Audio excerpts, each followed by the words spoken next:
Saturday morning. It's not that early, but anyways. So I grabbed some acetone from work to try and get this motor seal off. Well, I meant to grab it. I put it into a container and forgot it worked. So I don't have that. Still, I want to try and get this cleaned up this weekend. First, I need to get that clip out. See if I can find my little clip tool.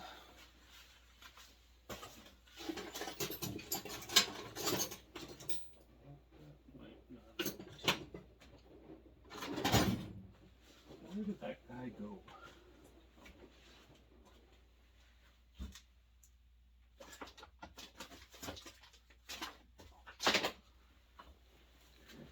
So I used those little clips, just a little hooky thing. It's a little dull. I broke the tip off of doing something, but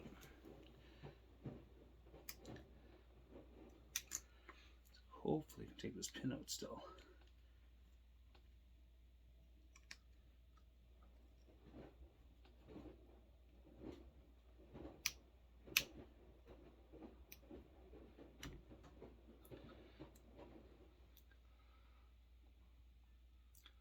Okay, one piston clip. Put that somewhere kind of safe. Just gotta go push.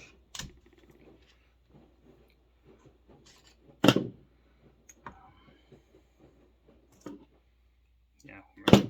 At least that mark will help me remember what side the exhaust side is.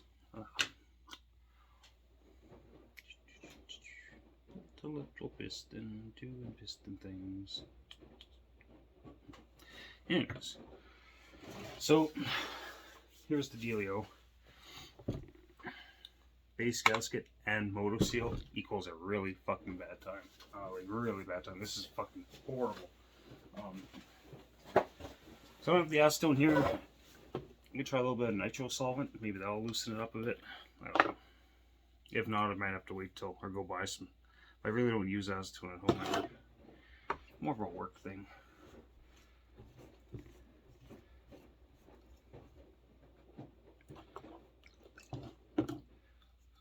Hopefully this will help. Maybe I'll turn the camera down so at least you guys can half-ass see what I'm doing. Shit, son of a bitch. Yeah, making a mess. Making a fucking mess.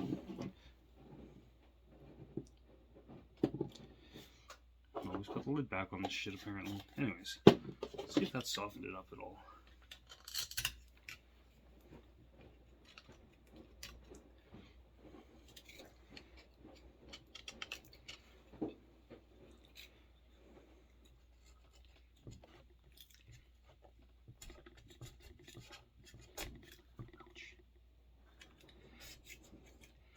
Yeah, so I don't know.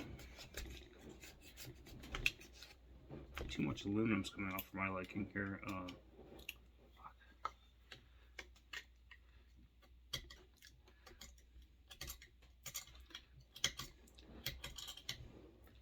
My big worry is accidentally gouging this. I might have no choice.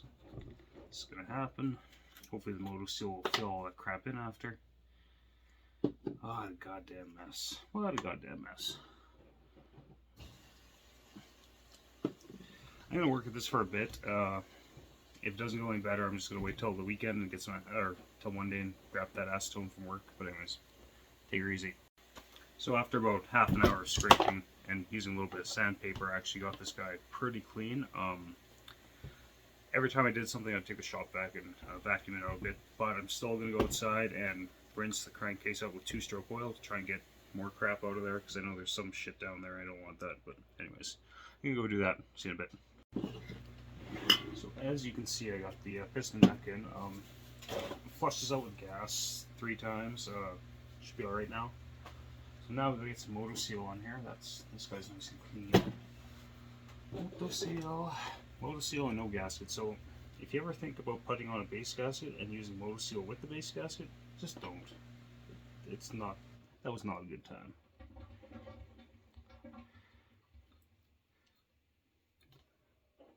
That was actually quite frustrating to get that off, but it is what it is. Live and learn, I guess. I mean, I didn't put it there, but That was actually it's something I learned from Leon's Chainsaw Parts and Repair. He's talking about people using sealant with the gasket. And he said, well, there's no point doing that. And the amount of vintage saws that guy deals with, how much saws he's repaired for people, I'll take Leon's word for it because I'm pretty sure he knows what he's talking about. Here. Transfers. These Poulan Pros, they're compared to like I don't have one right here. Do I have it? Compared to like the Chinese Zenoa clones, the transfer design looks a lot better than like that crap right there. But it's a little more thought out. Back when Poulan used to make good saws. Okay, that is on there. Cap on there, so I got to do that and that yet, don't I? It goes on after. It goes on like that.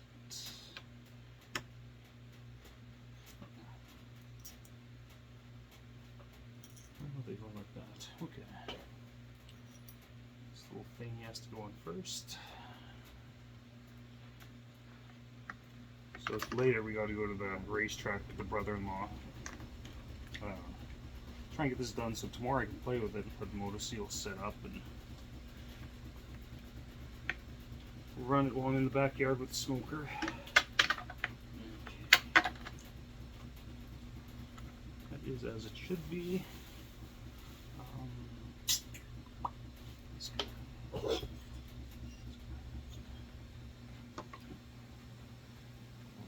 Seal the bore there. Down there. There we go. That's better. Jesus Christ. It's making a mess everywhere, aren't I? Yep. We're just gonna shove this in dry because I really don't think there's any issue with doing that. I do need ring compressors so badly though. If I want to donate to the channel, I might go buy a ring compressor kit for a small engine. So that's going to have to.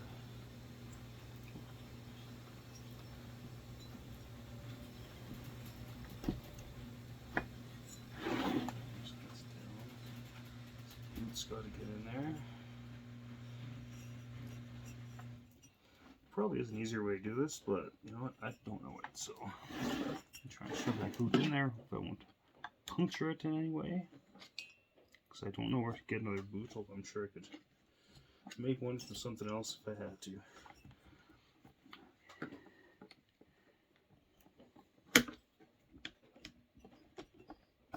Okay, that wasn't so bad actually. Boot's all the way where it should be. It's all about the boot.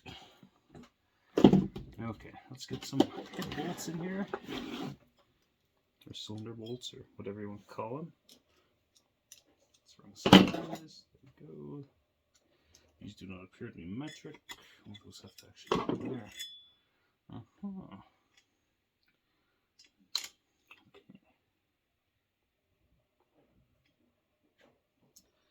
That's a bit of a learning experience putting this together because Husqvarnas that I have and like those Zenoa clones, and you just usually if there's a little bit of grease on here, you can just hold the bolt on there and go straight down. You know what I'm saying? You know what I'm saying?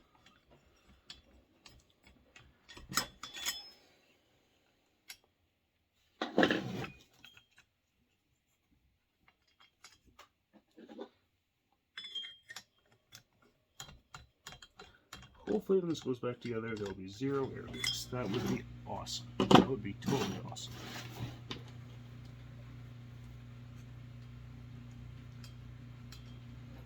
But we won't know until tomorrow, but I will get this back together today.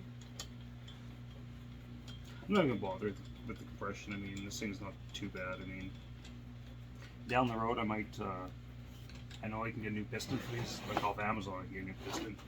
And I might go that route in the future. Because the bore on this, the cylinder on this thing's really, really nice actually. Like, really nice.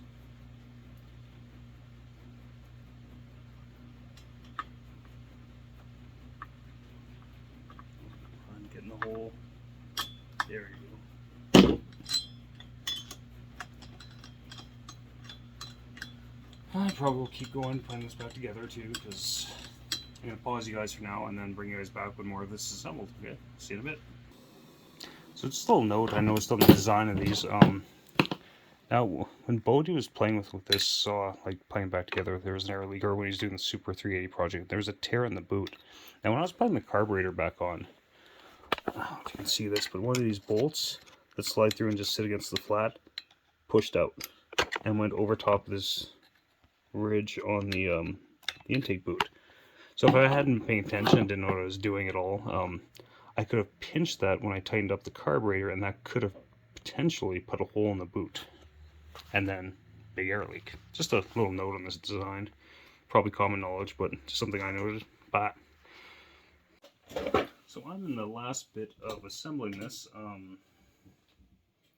Yeah, I'm glad. Like I said, I'm glad I got to take this apart because I want to learn more about these. Gave the air filter a clean. I usually just go up to the kitchen sink and use some Dawn dish soap and work some water in there and clean it up the best I can. Just clips on, I believe. There we go. Air filter on.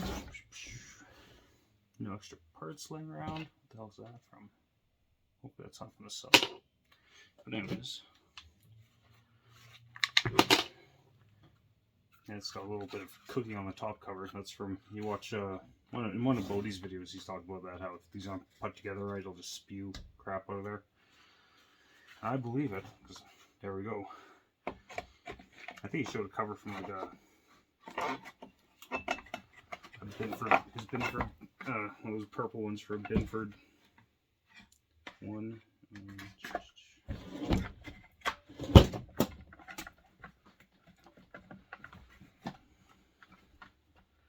What's that problem in that top cover gone? I'm just retarded.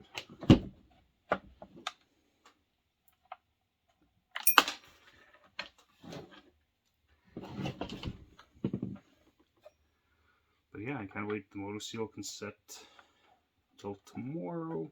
Hopefully that cured the air leak. I'm 90% sure the air leak was coming from the base gasket area. Bodie changed the crank seals on here.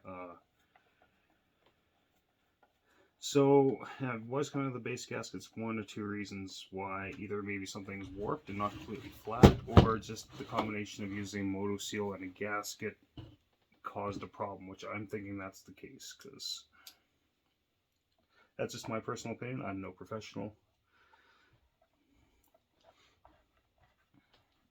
But in my mind, it seems redundant to use a base gasket and moto seal.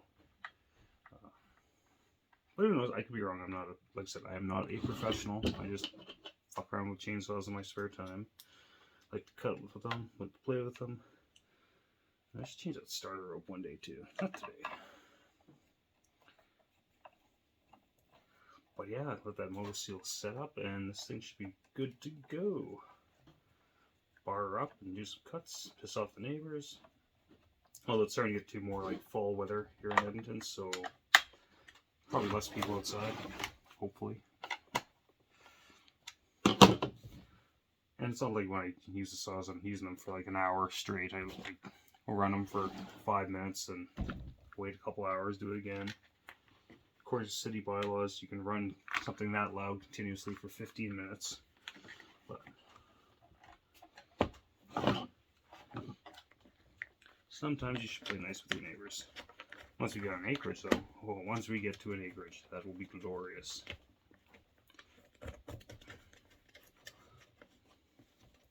Okay, she is done.